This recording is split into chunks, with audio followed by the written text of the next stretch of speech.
Hello guys, this is January Bariwa. I am talking to you right now. It's 11:12.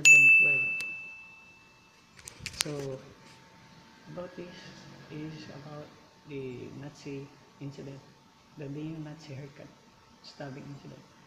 Basically, with this person got stabbed by a black man wearing a black hood, blue pants, which I'm wearing too. But I didn't stab him because I'm not in that place at that time. So let's tell the facts. He was not stabbed. He cut himself with a plastic. Second, his wounds was never that gory or huge to bleed so much.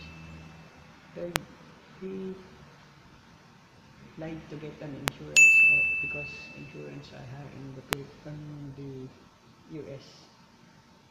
Number 4 is he told the truth because he know it would have escalated far more drastically and someone would have been wrongly accused. So I salute this guy being honest and doing the right thing. So that's my one shot of this guy.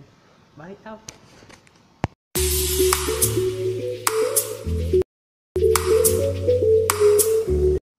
Please subscribe.